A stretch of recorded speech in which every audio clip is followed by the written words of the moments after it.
Okay, everybody, thanks for joining us again. Coach Marrone, closest to myself, Coach Holgorsen on the far right, my far right. Thanks for coming. I know Syracuse just had their walkthrough, and West Virginia will have theirs following this, so we do appreciate the time. I'll go ahead and open up and let the coaches start. Coach Holgorsen, if you'd like to get us started. Yeah. Had a good 3 or 4 days here in New York. As every year when you prepare for a bowl game, you get a whole month to prepare. You get pretty anxious when it gets towards the end. So, with all due respect to the Yankees and the city of New York, we're ready to play a football game here and go home. It's been a great vacation, but at the end of the week we got to buckle down. We got to play some ball. So I think our guys are ready to do that. So it's been a good week. Had a great time. Do think that we're prepared both mentally and physically, and I look forward to getting out there and playing a great Syracuse team. They've had a great year. Both teams are very familiar with each other. Didn't need to prepare very much because we know each other so well. So should be a good game. Can be a great atmosphere, and looking forward to it. Coach. Great. First of all, I want to obviously thank Mark Holtzman and the job that his staff has done, and the New York Yankees, the Steinbrenner family, along with Randy Levine, our sponsor, New Era. It's been outstanding. The gift packages, for our players, and really the experience for our players. It was fun. It was educational. We were able to give back today to the community. I think we've hit all phases, and I think, like Coach said, now it's time to get ready. We've been preparing, and I think both teams are getting ready to play a very competitive football game, and that's what we're looking forward to. But again, coming back and thinking that, making it different, making it better every year is something that I know that I appreciate, and the experience for our kids that they'll have for a lifetime is something that you can never be taken away. And I think that's a credit to the people that are running the bowl. Thank you, Mark. Thank you, Coach. Okay, we'll open up to questions. We do have wireless mics as a reminder, so if you could please raise your hand and wait for a mic to come your way. Who wants to get us started? In the back. Sorry, Jay. Coming to you.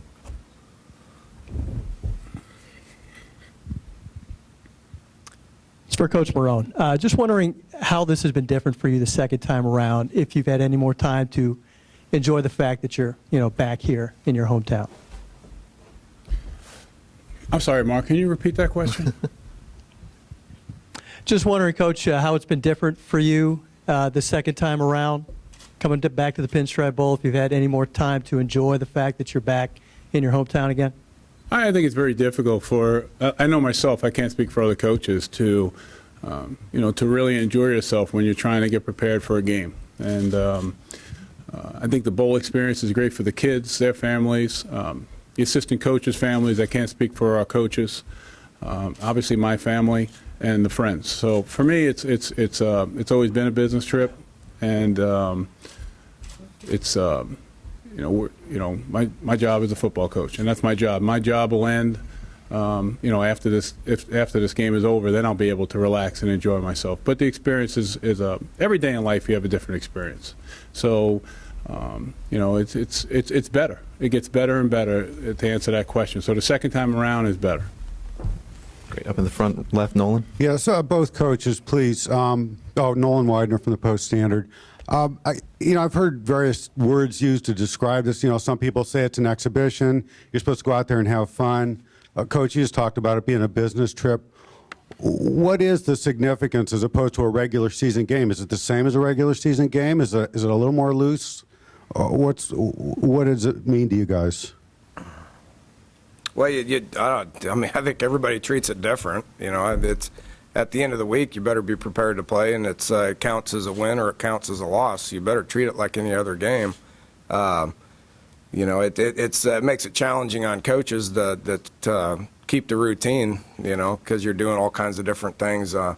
Everybody at the bowl wants you to go to different functions and see see a whole bunch of different people. Your hotel is obviously different than what the kids are used to, whether it's for a game week or a road trip. So you do your best to keep routine. At the end of the week, you better be prepared to win, because everybody's going to expect you to win.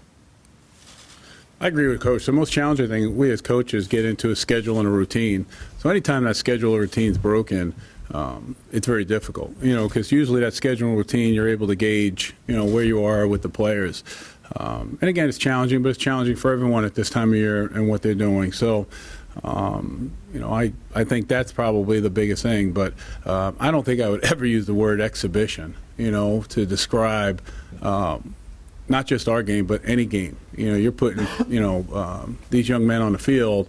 These young men are highly competitive throughout the country, not just our university. So I'd be careful using that word. We're going out there to play a competitive game, and both teams are going out there to win.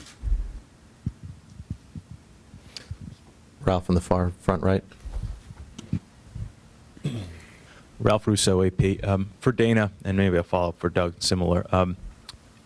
Dana, this has been I guess an odd year maybe for your team. I don't know. Actually, I want to ask you, how would you describe this year for your team? You win 5, you lose 5, you sort of salvage it at the end. Has it been a frustrating year on any level with the ups and downs of your team? Well, it's competitive.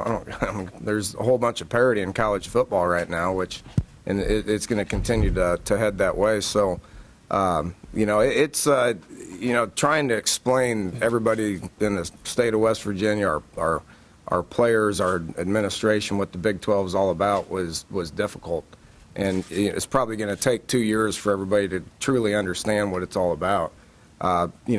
We haven't had to talk too much about Syracuse because our team understands Syracuse, and our administration understands Syracuse. Our fan base understands Syracuse. So we haven't had to, try to explain to them what the game is going to be like or what the style of ball is going to be like. But throughout the course of the Big 12, you had to explain to them each and every week what your opponent was going to be like because they didn't have any idea. And next year it's going to be the same thing when you go. We got 5 road trips to different Big 12 venues that they've never been to. So it's going to be the same thing next year. It's going to be challenging, but I think it's challenging in every conference. Last year in the Big East, it was very challenging for us. There was ups, there was downs, and that's just college football in general. Nate, back right. For Coach Holgorsen, Nate Macaborski, Yankees Magazine. Coach Marrone talked about this week being here for the second time as somebody being at the Pinstripe Bowl for the first time. Can you just give us your impressions of how this week has been for you, maybe a highlight or something that was maybe surprising to you? Well, this is fortunately for me my 13th straight year to go to a bowl game. So I've been back to specific bowl games in the past, and there's differences and challenges, and when you go back to a bowl game, you're still facing the same stuff. So, it's been good. The Yankees have been great. The city of New York's been great. 75% of our kids have never been here, so it was neat for some of them. Some of them took it in and was like, "This is the greatest thing ever." Some other guys like Tavon walked down to about 3 blocks and turned around and said, "This is not for me," and turned around, went back into his hotel room and stayed put for a couple of days. So, it's a good experience for everybody, and it's going to be something that they're going to be able to take with them for an awful long time. Very front row, plaid shirt. Ed Owens, Dominion Post. If this is going to be for both coaches, but we can start with you, Dana. You mentioned routine, how important that is for you guys. I know your first practice got scrapped yesterday, cold and windy. Does that put any added emphasis on today's walkthrough? Has it changed your schedule at all? And for Coach Marrone, has that affected you guys at all? Well, there's different ways of approaching everything, and everybody's got their own way to do it. But much different than what we dealt with last year. We knew practices were going to be difficult here, so we prepared before we left. Yes, I know we took a few days off, but at this point in the season, hopefully our guys are experienced enough and that know each other enough to where it won't affect our timing at all. We could not practice and be able to line up and play football. I don't think we're going to forget how to play football, and there's been a lot of meeting time to where we're going to know what to do. Hopefully it doesn't affect our timing too much. Well, I think for us, again, I think most of our preparation was done prior to coming. I think, which is important. That's how we handled it. And then we came here, with the timing and the different parts of the schedule. We try to talk about it more as, hey, a little bit of adversity, for us, and that's part of life, and we have to be able to deal with it. So we take it as a challenge and a learning experience, promoting that adversity rather than looking at it as a negative experience, saying we're getting off schedule or we have problems, the woe's me type thing. So, and the kids, kids now, I can't speak for everyone, but our young men, it wasn't a problem at all for them. I'm just staying in the front, right next to the gentleman. Drew Rubenstein, Dominion Post. This is for Dana. Now, the day before the last game for Gino and Stedman and Tavon in particular, can you reflect a little bit about what they've meant your first 2 years as a head coach? Maybe not just skill-wise, but the way they immediately bought into your system, and then this season when went through the 5-game losing streak, their leadership and able to help the team rebound?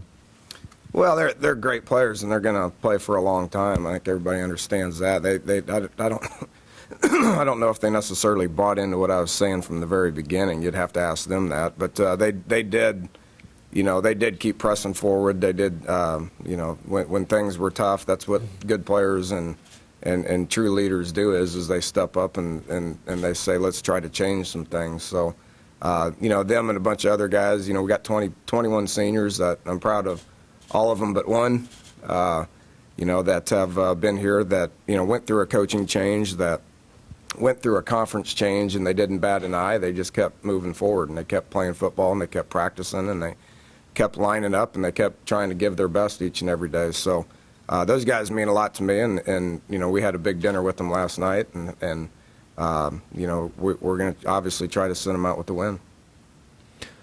Change it up. We're going to go on the very far back left. Nico Tamuri in CNY Central in Syracuse. This question's for Coach Marrone. Can you talk about the Chalk Talk this morning? You being a Bronx native, being able to give back to the current Bronx youth, and how nice that event was for you and for the kids this morning. Probably for all the events that you do during the year or throughout the years, it's probably the one that probably hits home the most as far as being personal, because here you are, you look to the left, and there's these young kids from the Bronx there, and when you look at them, or when I looked at them, I see part of my life going by. I was once just like these kids. And you look to the right, and there's the Syracuse football team, and I look to myself and say, that was a point in my life where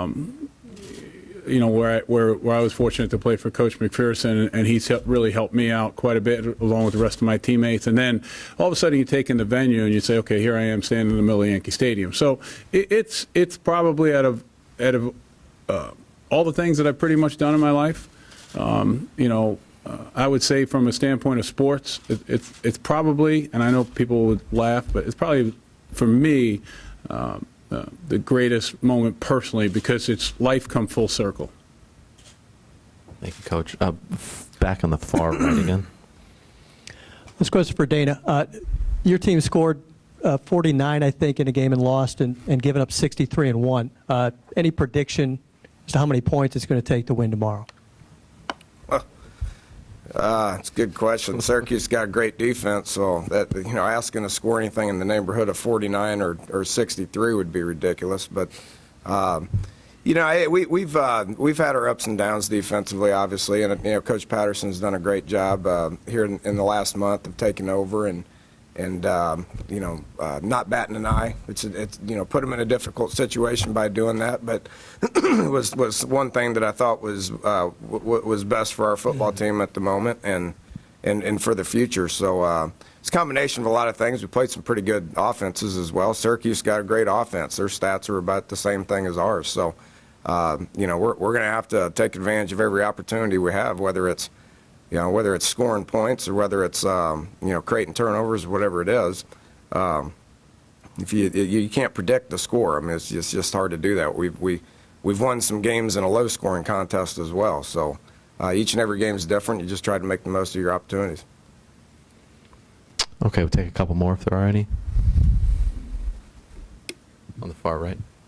Dana, question about yesterday at practice. I happened to notice that, unless I missed something, Stedman wasn't out there when we were there. Can you explain that absence, and Did he come out and practice later? Yeah, he wasn't feeling good. He was on the toilet, which took him about 30 minutes, and then he took care of his business and was back to work. He'll be good to go. Anyone else on the left here? This is Dave Ramey from the Post-Standard.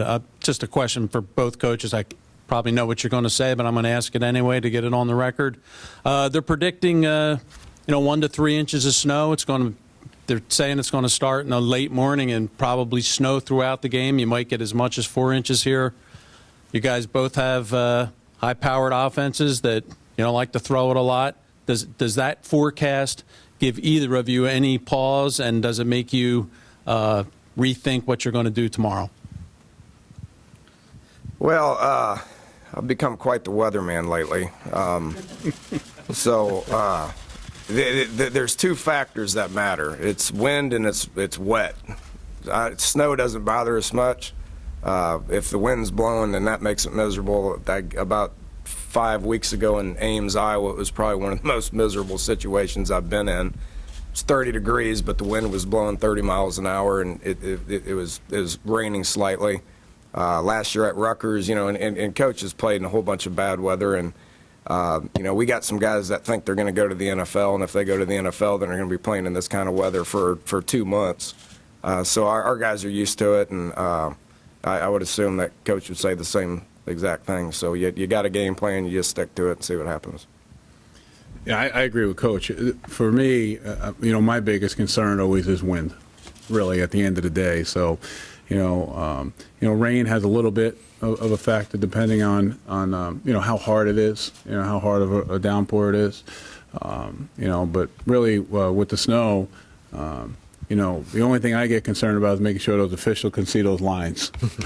We played a game in the old the Meadowlands against Pittsburgh where so Mark, let's make sure we don't make the same mistake. They only had one or they only had a couple of shovels. And we were playing the Pittsburgh Steelers. I was with the New York Jets, and it was tough seeing the out-of-bounds line. So let's just make sure. That's okay. I like it.